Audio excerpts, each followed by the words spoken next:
So just before I go on to the next slide, I just want to talk to you guys about the EPC changes.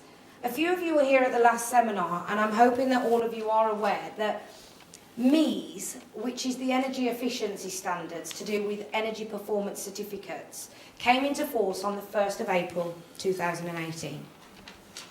And it quite simply states you cannot enter into a new tenancy and therefore renew a tenancy unless the EPC rating is E or above.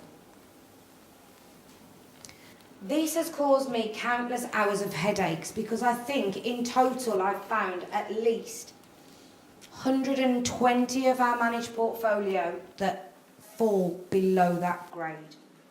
So then the question is, what do we do? Well, now's the time to act, guys, because until September, you could qualify for an exemption if your property falls below the required E rating, under 2 grounds. So firstly, at the moment, the regulations state that the landlord is expected to improve the property to improve the rating on the understanding that it costs him no money. So that's good, isn't it, guys? Because if it means it's going to cost you money, they can't ask you to do it. However, in September, speaking to the guy that I'm dealing with who's helping me sort out all of my F-rated properties, in September it's looking likely that it is going to be that a landlord must improve the property at a cost no more than £2,500, maybe £5,000. And what he's saying to me is, it's actually not that easy to increase the energy efficiency in your property as you'd like to think. The majority of what he said increases the rating the best is insulation. So cavity wall insulation, loft insulation, those sort of things is what gives you the higher ratings on your EPCs. At the moment as well, there's funding available.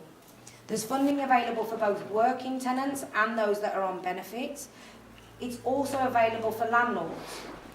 You have to qualify for the funding, but again, that will end in September. And in September, it's most likely only going to be available for those tenants that are on benefits. So if you do have an F-rated property, F or G, I've seen some that are G, they're horrendous. If you do have an F or G rated property, 2 things. You will not be able to let it once that tenant moves out, unless you improve the rating or obtain an exemption certificate. And for those that are already tenanted, please do not renew that tenancy. So do not renew into another fixed term. Let that contract roll, because otherwise you're going to be in breach of the regulations if you enter into a new one. If it remains rolling, you're not in breach because you've not entered a new tenancy as such. But by April 2020, so we've only got 2 years, guys, every rented property must be an E or above or carry a valid exemption certificate. Now, an exemption certificate can only be carried out by an EPC assessor, a domestic EPC assessor, and the process is actually quite simple. And he's very good at getting us those exemptions at the moment, because if he cannot get that EPC rating up without any cost to the landlord, we can apply for an exemption, which is fantastic.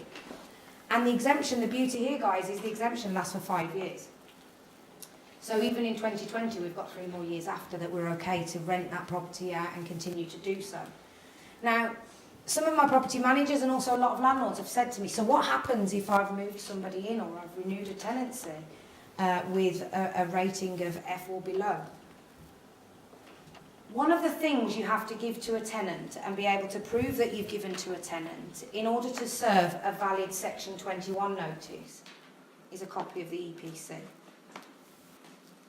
So you might have given them a copy of the EPC, but just imagine that the copy of the EPC that you've given to them falls foul of the regulations. You're most likely not going to be successful in getting possession of your property. And everything that's applying to Section 21, the courts are now allowing into court as a defence for Section 8. Now that for me is more concerning, and I would think for you guys as well, because the most common time we use Section 8, in fact it's probably near enough the only time, 99% of time we use Section 8, is because the tenants are not paying the rent. You do not want there to be any defence in court when you get there looking for possession of your property when the tenant is not paying the rent. Because any delays just quite simply means more months where they're not going to be paying their rent. Does that make sense? So these EPC regulations that we once thought, and I once thought, I was like, EPC, who cares about the rating of a property? Tenants don't care. They're not buying into it for life. They're not spending hundreds of thousands of pounds. They're renting for 6 months, 12 months, a few years. They don't really care. In my 12 years of working in lettings, a tenant has never said to me, can I see the copy of the EPC, please? They never ask me because they're not interested. But now, all of a sudden, they are important.